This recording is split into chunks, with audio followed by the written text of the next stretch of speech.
بسم اللہ الرحمن الرحیم۔ السلام علیکم ورحمۃ اللہ وبرکاتہ۔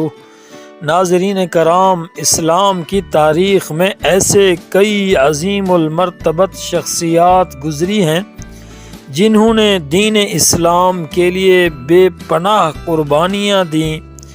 انہی ہستیوں میں ایک نمایاں نام حضرت بلال حبشی رضی اللہ تعالی عنہ کا ہے۔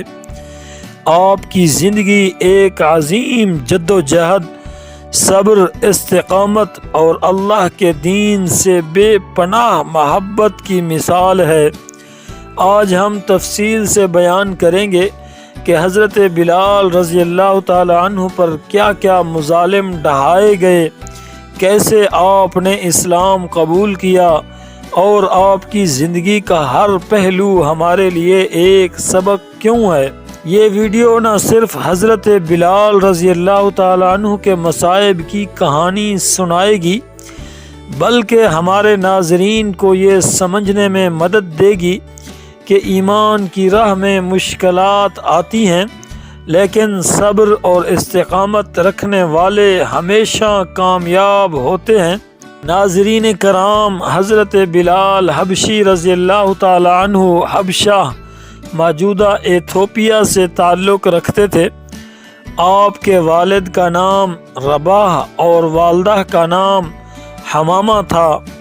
آپ مکہ مکرمہ میں ایک غلام کے طور پر امیہ بن خلف کے پاس تھے، جو قریش کے بڑے سرداروں میں شمار ہوتا تھا اور اسلام کا شدید دشمن تھا۔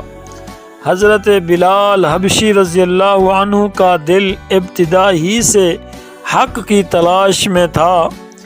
آپ مکہ میں نبی کریم صلی اللہ علیہ وسلم کی سیرت، ان کے کردار اور ان کی سچائی کے بارے میں سنتے تھے۔ جب اسلام کی روشنی پھیلنی شروع ہوئی تو حضرت بلال رضی اللہ تعالی عنہ بھی اس پیغام سے متاثر ہوئے اور رسول اللہ صلی اللہ علیہ وسلم پر ایمان لے آئے۔ ناظرین کرام، یہ وہ وقت تھا جب اسلام قبول کرنا سب سے مشکل کام تھا، خاص طور پر غلاموں کے لیے، کیونکہ قریش کے سردار اور مشرکین ان پر بدترین ظلم کرتے تھے تاکہ وہ اپنے ایمان سے پلٹ جائیں۔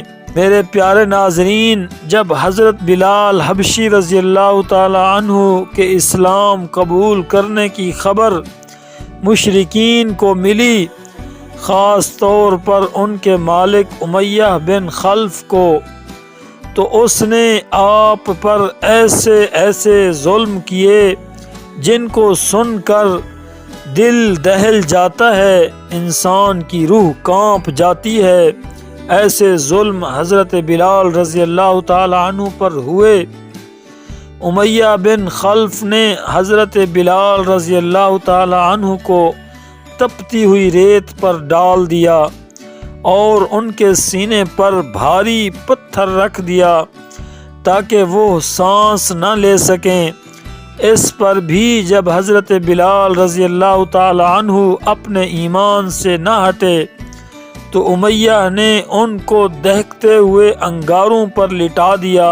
مکہ کے بازار میں حضرت بلال رضی اللہ تعالی عنہ کو ننگے بدن کوڑوں سے مارا جاتا اور بھگایا جاتا، مارا جاتا، ان کے جسم سے خون بہتا، لیکن وہ پھر بھی احد احد، اللہ ایک ہے، اللہ ایک ہے کہتے رہتے تھے۔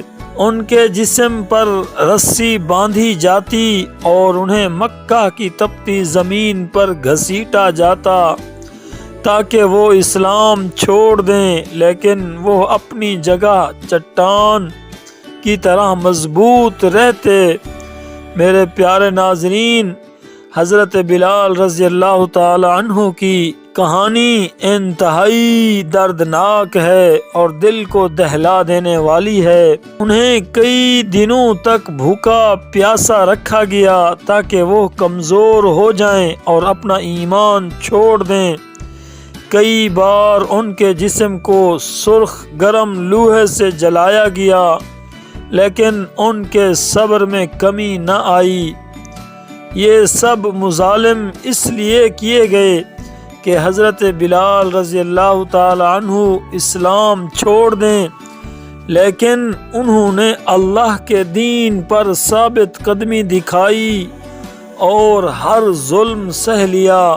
جب رسول اللہ صلی اللہ علیہ وسلم نے حضرت بلال رضی اللہ تعالی عنہ پر ہونے والے مظالم کے بارے میں سنا تو آپ کو شدید تکلیف ہوئی۔ ایک دن حضرت ابوبکر صدیق رضی اللہ عنہ نے امیہ بن خلف سے کہا، یہ غلام کتنے میں بیچو گے؟ امیہ نے حضرت ابوبکر صدیق رضی اللہ تعالی عنہ کا مذاق اڑاتے ہوئے بہت زیادہ قیمت بتائی، لیکن حضرت ابوبکر صدیق رضی اللہ عنہ نے فوراً وہ رقم دے کر حضرت بلال رضی اللہ تعالی عنہ کو آزاد کروا لیا، جبکہ امیہ بن خلف نے دینے کا کوئی ارادہ نہ کیا تھا، بلکہ وہ بہت بھاری رقم اس نے بتائی تاکہ اس کا مذاق بھی بن جائے گا اور اس کے پاس اتنا رقم بھی نہیں ہوگی۔ میرے محترم ناظرین، حضرت ابوبکر صدیق نے فوراً ہی جتنی رقم اس نے مانگی تھی اتنا رقم لا کر دے دی۔ آزادی کے بعد بھی حضرت بلال رضی اللہ تعالی عنہ نے اسلام کی خدمت جاری رکھی اور رسول اللہ صلی اللہ علیہ وسلم کے سب سے قریبی ساتھیوں میں شامل ہو گئے، بلکہ سیدنا بلال بن گئے۔ اللہ تعالی نے ایسا اعزاز اور مرتبہ دیا۔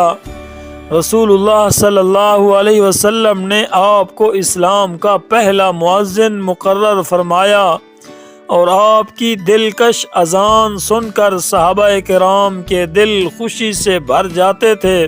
جب مکہ فتح ہوا تو رسول اللہ صلی اللہ علیہ وسلم نے حکم دیا کہ حضرت بلال رضی اللہ تعالی عنہ خانہ کعبہ کی چھت پر چڑھ کر اذان دیں۔ یہ وہ لمحہ تھا جب اسلام کے دشمنوں کے غرور کو خاک میں ملا دیا گیا تھا۔ میرے ناظرین، نبی کریم صلی اللہ علیہ وسلم نے فرمایا کہ میں جنت میں چل رہا تھا تو میں نے اپنے آگے بلال کے قدموں کی آواز سنی۔ یہ حضرت بلال رضی اللہ تعالی عنہ کے اعلیٰ مقام کی نشانی ہے۔ میرے پیارے ناظرین، حضرت بلال حبشی رضی اللہ تعالی عنہ کی کہانی ہمیں صبر، ایمان اور استقامت کا درس دیتی ہے۔ اگر ہم بھی اللہ کے دین پر ثابت قدم رہیں تو انشاءاللہ اللہ کامیابی۔ میرے پیارے ناظرین، آخر میں ہم آپ سب سے گزارش کرتے ہیں کہ اگر آپ کو یہ ویڈیو اچھی لگی ہو تو اسے لائک ضرور کریں، اپنے دوستوں اور فیملی کے ساتھ شیئر کریں تاکہ سب اس عظیم صحابی کی داستان سن سکیں، اور سب سے بڑھ کر ہمارے چینل کو سبسکرائب کریں تاکہ آپ کو مزید ایسی ایمان افروز ویڈیوز ملتی رہیں۔ اللہ تعالیٰ آپ سب کو خوش رکھے، آپ کی زندگی میں برکت دے اور آپ کے رزق میں بہت زیادہ اضافہ فرمائے۔ اللہ تعالیٰ آپ کے گھروں میں، آپ کے رزق میں برکت ڈالے۔ ہم آپ کے لیے تہ دل سے دعا گو ہیں۔ اللہ تعالیٰ آپ کو اپنے حفظ و امان میں رکھے۔ اللہ تعالیٰ آپ کے گھروں میں خوشیاں عطا فرمائے۔ اللہ تعالیٰ آپ کی تمام جائز حاجات کو پورا فرمائے۔ اللہ تعالیٰ ہمارے جتنے ناظرین ہیں سب کی پریشانیوں کو، بلکہ تمام مسلمانوں کی پریشانیوں کو دور فرمائے۔ میرے پیارے ناظرین، ہم آپ کے لیے ہمیشہ تہ دل سے دعا گو ہیں۔ آپ سے گزارش ہے کہ ہمیں اپنی دعاؤں میں یاد رکھیں اور ہمارے اس چینل کو کامیاب کرانے کے لیے، اس مشن کو کامیاب کرانے کے لیے ہمارا بھرپور ساتھ دیں۔ جزاکم اللہ خیرا، والسلام علیکم ورحمۃ اللہ وبرکاتہ۔